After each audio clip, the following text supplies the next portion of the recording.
This episode of Hoochos is brought to you by Skillshare. Welcome back to Hoochos. Today on Hoochos, I'm going to show you how to make this. This is a gravity feed reservoir that's been converted from an IBC that has multiple adaptations to make it perfect for a hydroponic gravity feed system. So the first thing that you're going to need to get this whole process underway is an IBC. Now, with your choice of IBC, you need to be really careful of the specific chemical ingredient or product that was in the IBC before you purchase it. If you don't know what was in the IBC, move on to the next IBC. You need to find an IBC that had either a food product, a chemical that's inert. Now you have to understand what the chemicals are used for, or a fresh IBC that has had no product in it whatsoever. So a chemical that is inert would be something like H2O2 or water. Food ingredients could be something like syrups used to make fruit juice and stuff like that. But if it has anything that you're unsure of, there are plenty of other alternatives. It's better to pay a little bit more for an IBC that you trust rather than buying something that you're unsure of and may have negative health effects down the road. Now, generally IBCs are made of HDPE, which is high density polyurethane, and that means that it's non-porous, so you'll be able to wash the IBC out. However, just to be on the safe side, please choose an IBC that has not seen anything harmful in it. Now that that's out of the way and you've got your IBC chosen, we'll move on to the next step.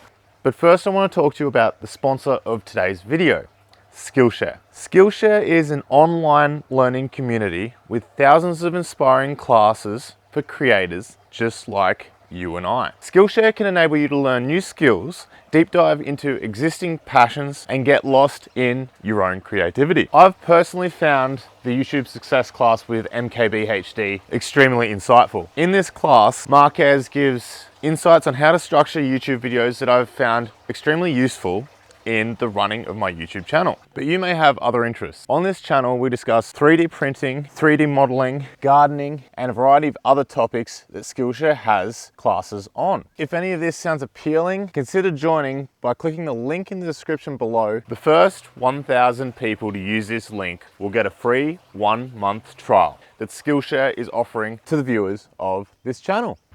Now, for my res, I chose to clad it with old shed panels as they're what are available to me. It also helps to shield the res from light, which is really important. I sprayed black paint around the tap outlet so that it doesn't let light in as well.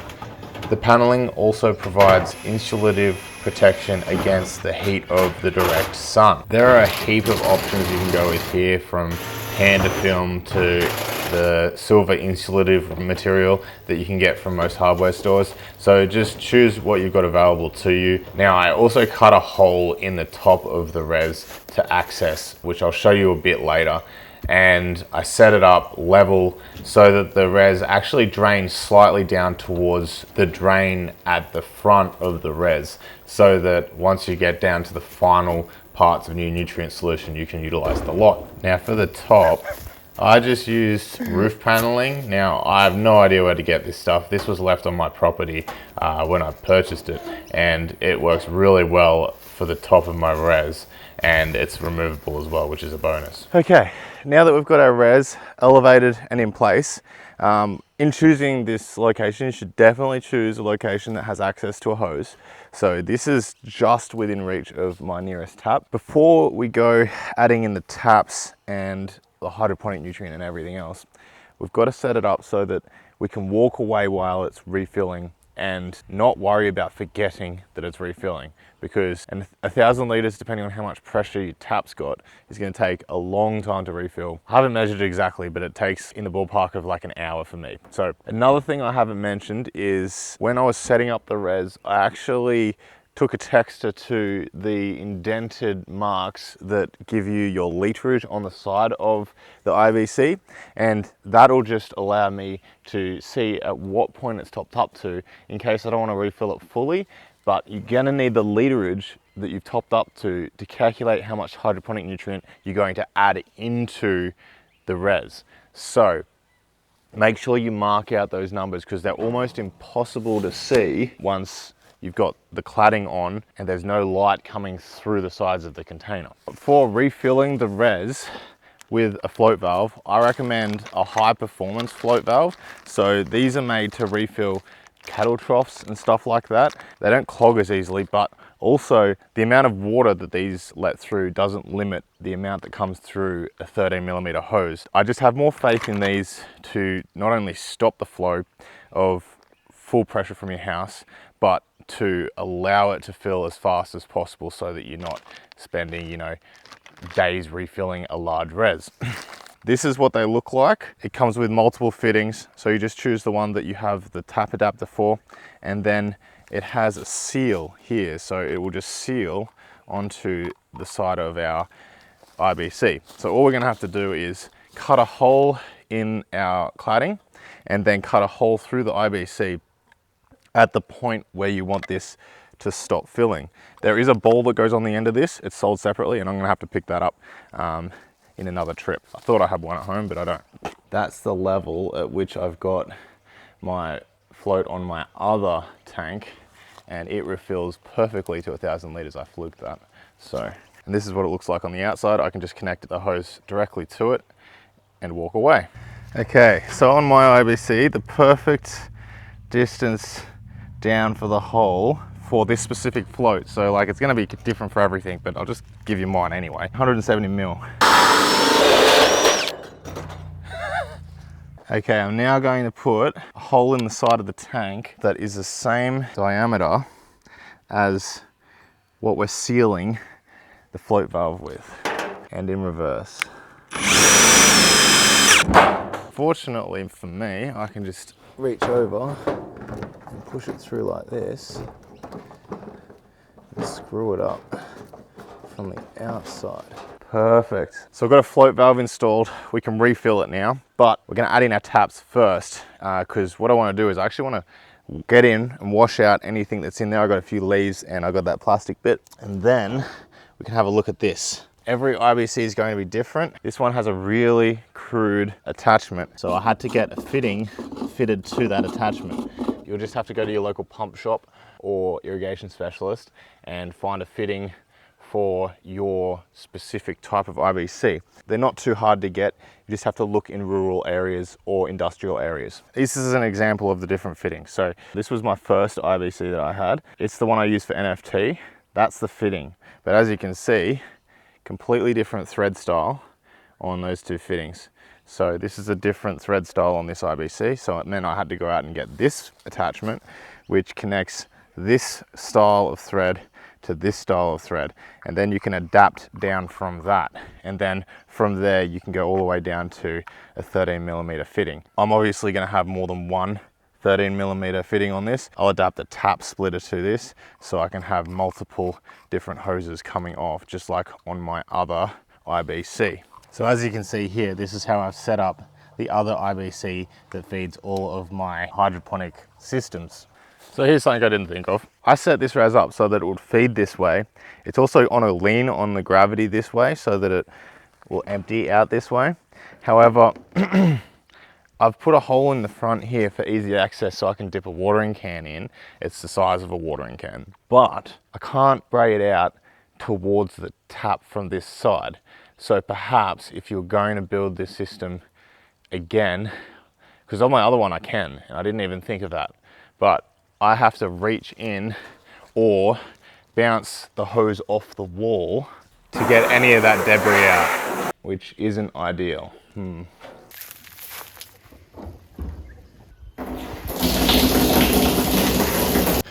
So I accidentally left the water on, and obviously there's no float yet, but look at that level. That is almost perfect. I'm pretty happy with that.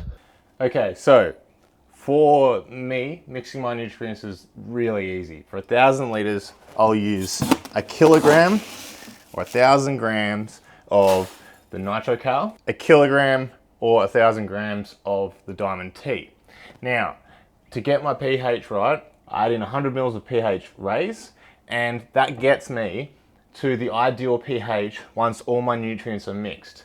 The way you'll find this out is trial and error on your own with your own water. So the mixing for all different nutrients happens in all different ways. Read the directions mostly. Adjust your pH before you put your nutrients in. Then we add in our calcium nitrate first, mixed with hot water. So I'm going to mix in 5 liters of hot water into this 1 kilo of nutrient. Then we'll add in our other nutrient. That is the diamond spec teeth for me. So I just use a brewer's spoon to mix it up. If it doesn't all dissolve, just throw in some more hot water. Now I actually usually do this in a black bucket because it makes it easier to see if it's all dissolved. We'll mix that one up too. So first things first, I'm going to add in our pH up. This is going to bring our pH up to the point that we want it to be after we add the nutrient, which I know it sounds counterintuitive, but that's the way it is. So I'll put that in there. Oh, you know what I did get? Oh. After I almost let it overflow last night, I bought a float, so we can add that in now. So that should just screw onto here. Perfect thread. Now we can add in our nutrient. The first nutrient I'm going to add, the calcium nitrate, which is fully dissolved in hot water. Right. Now I'm going to mix that up in the diamond spec tea. Pour it in like that. And that is our nutrients mixed up, 1,000 liters of it. So that should last us a fair while. We'll cover it up. And now we can just connect up our system. So I have bought a multi-tap adapter, so I don't have to change it all the time. I can slap as many systems on as I like after this. So these ones don't need thread tape because they're working with pressure going into a gasket.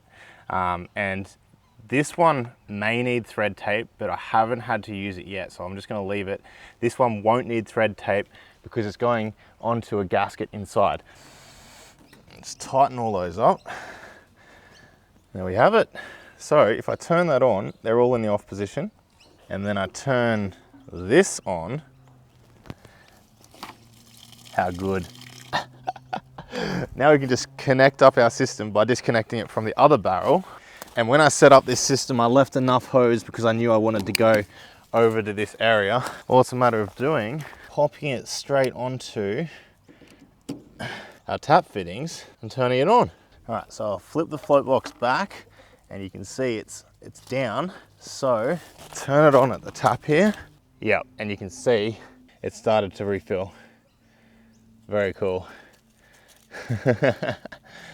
So it's running from our 1,000 liter res here, down the pipe into our float and refilling all of our cucurbits in our float box hydroponic system.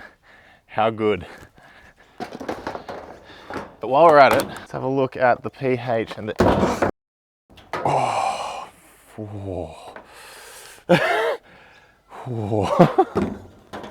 Very expensive piece of equipment to submerge. Let's have a look at the EC and the pH. So the pH to start with, what have we got? 6.2. Perfect. Now let's have a look at the EC. So your EC here, don't you love that? I was aiming for 2.4 and I got 2.4. So I'm stoked at that. That is fantastic. And this is a good example of why I've cut this larger hole in the top so that I can drop my watering cans in and top water any of the plants that I want to top water. It's really useful. And the reason I top water is basically if there's been a lot of rain and I think that it's knocked the nutrients out of the top of the pots, it shouldn't, because generally the cocoa, because it has a really good cation exchange capacity, even if it rains, it'll hold on to those nutrients. The water will pass through generally and it will still hold on to those nutrients. But I just like topping it up every now and then because I've got the time and it doesn't hurt. And there you have it. That's how you build and set up your own gravity feed 1,000 litre IBC hydroponic reservoir. And as you can see, it works amazingly. This res has kept this whole system topped up with nutrient. It's actually given me a nice buffer because obviously these plants just chew through the nutrient, and I really only have to top it up once every 2 weeks, even with all these plants in the system. I'm really happy with how easy this res is to maintain, and I'm happy to recommend it for anyone that's interested in expanding the size of their gravity feed res for their hydroponics system. Now, it's been a little while between videos, and that's because I've been expanding the channel in ways that you can't see on the channel itself. So this is the new Hoochos studio, and I'll be transforming this space into my very own hydroponic film studio, complete with grow tents and everything I need to bring you guys the quality content that you've been so helpful in supporting me create. I've also been working on a heap of hydroponic 3D printable designs, including a flood and drain shroud and pipe system, and I'm really excited to bring them to you in the not too distant future. So thanks for watching. Keep watching this space, and happy hydroponicking. I'll see you next time on Hoochos.